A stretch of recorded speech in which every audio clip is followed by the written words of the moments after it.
Hello everyone, my name is Dr. Andrei Silvestro and I am a scientific researcher free at the University Al.I.Cuza of Iași, the Institute of Interdisciplinary Research. Today, I would like to present my study, the Malcontents and the Monarchomach Treatises between mixed monarchy and popular sovereignty, a study which is part of a larger project that I am managing on the topic of a political propaganda carried out by the nobility in 16th century France and Moldavia, a project which is supported by a grant of the Ministry of Research, Innovation and Digitization. During the first half of the 16th century, the French monarchy appeared to be the most solid political regime in all of Western Europe. Its major rivals, Spain and England, had recently gone through changes of dynasties, the Tudors taking the throne in 1485 and the Habsburgs assuming the definitive rule of Spain in 1516, with all the turmoil which such shifts in power entailed. The ascension of the Tudors and the Spanish Habsburgs had not been smooth. The former occurred at the end of 30 years of civil war and political unrest, and even then, the new King Henry VII still had to fend off significant challenges to his rule in the guise of new pretenders. The Habsburgs had to deal with a revolt of the Comuneros in 1520, which might have ended Habsburg rule in Castilla. France, on the other hand, had survived the mighty trial of 100 Years' War intact, and when the direct Valois line ended in 1498, the throne passed without any troubles to a collateral Valois branch. Such a smooth transition of power, when the successor was only a distant relation to the reigning king, was something to be amazed of for its contemporaries. For them, it testified to the enormous prestige of a French monarchy, which had managed to easily solve the dynastic problems which in other places could have easily led to civil wars. The strength of a French monarchy explains its extraordinary resilience during the terrible trial, which were the French Wars of Religion. All factions, regardless of their interests and goals, appealed to the monarchy for support and denied any seditious intent while launching this accusation at their opponents. Even those who were, in fact, rebelling against the king, like the Huguenots during the first decade of wars of religion, tried at all costs to maintain the facade of loyalty towards the crown. This attitude was prevalent especially in the texts issued by the Huguenot nobility, because for them loyalty towards the king was the entire raison d'etre. The entire tradition of noble revolt in France was focused on the idea that such an action aimed at the restoration of a relationship between the king and his nobles. A relationship which was imagined as broken by the intervention of a third ill-intentioned party, referred to as the evil advisors, who blocked the normal channels of communication between king and subjects. As such, the Huguenots identified other targets for their propaganda during the first three wars of religion. First and foremost, the Guise family, through its most prominent members, François de Guise, until his death in 1563, and his brother, the Cardinal Charles de Lorraine. A rebellion directed against the king himself was almost inconceivable for the French aristocratic ethos during the 16th century, but one aimed at removing the Guises from power was totally acceptable from this point of view.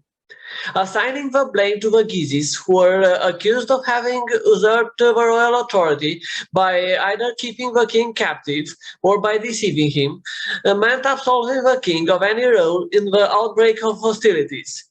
True, there were voices which took a more confrontational tone towards the Valois monarchy during this period, but they were marginal. This attitude towards the Valois monarchy changed significantly in the wake of a massacre of St.Bartholomew. Regardless of the attempts at the justification carried out by the crown, this event seemed a fundamental breach of a monarchical ethos which a just king was expected to observe. This negative attitude was not limited only to Protestant circles, but spread even amongst the more moderate Catholics, who were starting to consider that a religious compromise based on a grudging acceptance of the existence of a Protestant community in France was preferable to incessant warfare. For the Huguenots, the idea that a legitimate king could be actively resisted and even deposed in case of tyranny was pushed in the mainstream through the so-called Monarchomach literature. The most important works of this literature were François Othman's Franco-Gallia, published in 1573, Theodore Beza's Rights of Magistrates, published in 1574, and Vindicie contra Tyrannos, published in 1579 and written by an anonymous writer under the pseudonym Stephanus Junius Brutus, identified by modern historiography as, in all likelihood, Philippe Duplessis Mornay. Simultaneously, many Catholic nobles who coalesced in the aristocratic faction known as Les Malcontents rose up in rebellion in 1574 and 1575 against what they saw as the abuses of a crown. The catalyst was for them a failed plot during the last months of the reign of Charles IX, which led to the execution of several minor nobles and the imprisonment of others. By far, the most important among them was François de Montmorency, Marshal of France, and the consequence was that his brother, Henri de Montmorency d'Anville, also a Marshal of France and the governor of Languedoc, joined the already ongoing Huguenot revolt, which had started in the aftermath of St. Bartholomew. But the most important adherent to the Huguenot cause was the king's own brother, François, Duke of Alençon, and the heir to the throne, who ran away from the royal court in 1575, where he was kept as a quasi-prisoner, and joined the rebellion in his turn. There are many common points between the Monarchomachs and the political ideology of the Malcontents. Distinction between king and crown, sovereignty of the law, the role of the Estates General, and the duty of revolt. Yet, despite their alliance, there are also significant differences in the ideology espoused by these factions. Unlike the Huguenot radicals, the Malcontents still professed at least a formal loyalty towards the crown, regardless of their criticisms directed against the specific actions of a particular king, either Charles IX or Henry III. If the Huguenot political thought devolved from being formally loyalist before 1572 to advocating a form of popular sovereignty, which threatened to make the king only the highest-ranking magistrate of a state and place the ultimate sovereignty within the kingdom in the hands of the people, wielded through its official representatives like the Estates General or the magistrates of the kingdom, the Malcontents were in favor of a form of mixed monarchy where sovereignty was shared between the king and his council, which was to be composed from the main aristocratic family of France, and the Estates General. This difference in the attitude of the Monarchomachs and the Malcontents towards the king is extremely visible in the propagandistic texts they issued during the 1570s. The Monarchomach propaganda advocates resistance in face of abusive actions from the king, and this time, unlike before St. Bartholomew, this choice is openly acknowledged and assumed. The Huguenots were no longer placing responsibility for tyrannical acts and bad policies on the king's advisors. Consequently, the Monarchomach tracts devised constitutional mechanisms for removing an unrepentant tyrant when all other options had been exhausted, although they generally shied away from recommending tyrannicide. In this new ideological framework, the conception of a monarchy becomes contractual, where the authority of a king is based on a contract of government between God, king, and people, which, if voided by the monarch, might be enforced by the society, resistance being thus not a matter for personal decision, but a duty to be performed corporatively, when the lead was given by lesser magistrates, the natural leaders of society. The notion of contract expresses the abandonment of ideal of trust and natural obedience. As such a constitutional mechanism of control reveals the fear of possible royal abuses. This mechanism, imagined by the Monarchomachs, rested on a double foundation. The right of resistance, which was enjoyed by the magistrates of a kingdom, the so-called officers of a crown, who could oppose the unjust commands of a king until a more permanent remedy was found, and the right to punish and depose, which belonged to the Estates General. The Malcontents, on the other hand, took a different approach.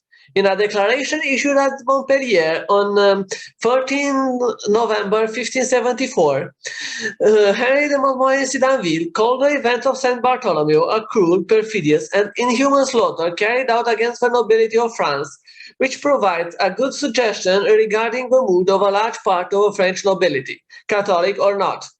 Despite such a harsh condemnation, D'Anville's declaration rejects the Monarchomach radicalist. In his words, he has taken up arms to do his duty towards the king for the well-being of his subjects and of the whole kingdom. The logic of a declaration is, once more, that harming the kingdom meant harming the king. Therefore, providing redress is an action which stands to benefit both and must meet with the king's approval. Since the king was absolved of blame for the trouble of France, then another culprit had to be found, and for D'Anville, these are the foreign advisers, in particular the Chancellor René de Birague of Italian origin.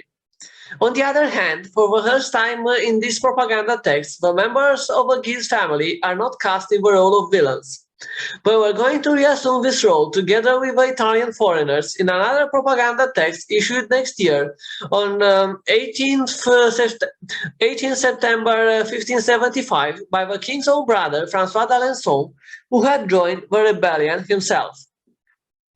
The declaration attacks the fiscal policies of a crown and emphasizes that the main motivation of a duke is to ensure the observance of the laws of a kingdom, laws which the foreign advisers of Henry III had been breaking. Alençon and the adherents grouped around him, although joining the Huguenots in a common action, were far from sharing all the ideas about the laws of a kingdom and the nature of these laws. While opposed to what seemed to them as slights towards tyranny, they invoked the laws of the kingdom to justify their rebellion, but that they regarded them as established by tradition and never thought that it was the place of the people to change them. Matt Holt argues that the Duke unintentionally allies himself with Huguenot resistance theory, which had opposed royal authority ever since St. Bartholomew's Day. Yet the Duke's declaration is far from the Monarchomach theories.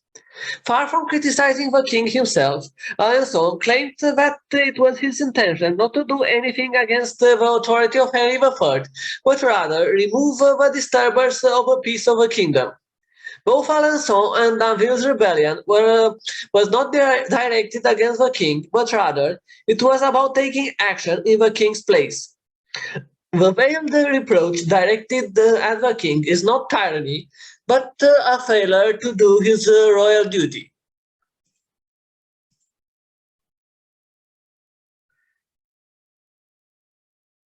In such a situation, it was the obligation of all loyal subjects to act, and the only lawful avenue for such an action was the Estates General. They were seeking redress through a general reformation of the kingdom, which was to lead to the restoration of the peace. Both Catholics and Protestants are urged to abandon violence until either the Estates General or a General Church Council could find a solution in order to restore religious unity. Both Alençon and D'Anville seem to share with Monarchomachs, especially Otman and Beza, of confidence that the Estates General held the key to solving France's problems, and it is an Estates General from where all foreigners' influence must be eliminated. But, on the other hand, there is nothing revolutionary in Alençon's declaration. It might share with Monarchomachs the respect for the Estates General, but there is no hint that the state would possess a sovereignty above the king, something which was a key feature of the Monarchomach theories. We can conclude that the Monarchomach authors aimed at carrying out a reform of the monarchy which would have fundamentally altered the power structures existing in 16th century France. True, they never acknowledged this fact openly and instead disguised their revolutionary goals as an attempt to restore the alleged ancient constitution of France, which, in their opinion, had fallen into disuse over the centuries. It is a characteristic of all attempts at reform during the medieval and early modern period that they appealed first and foremost to tradition, and when that tradition did not actually exist, it had to be invented. The Malcontents also intended to reform the French government, but unlike the Monarchomachs, they were intending to carry out this program within the existing political framework instead of appending it. The Monarchomach redefined the relationship between the monarchy and the political community by relocating the ultimate source of legitimacy from the king to the people. For the Malcontents, this ultimate source of legitimacy continued to be the king. As a result, the Monarchomachs could imagine a political revolt aimed directly at the king with the goal of constraining his will or even deposing him. The Malcontents accepted the possibility of a revolt as well, but in their view, it was a revolt which aimed to obtain the king's cooperation for the execution of their program. The Malcontents' political ideology could not, regardless of their grievances against the monarchy, envision the possibility of superseding or even dispensing with a king. Thank you for your attention.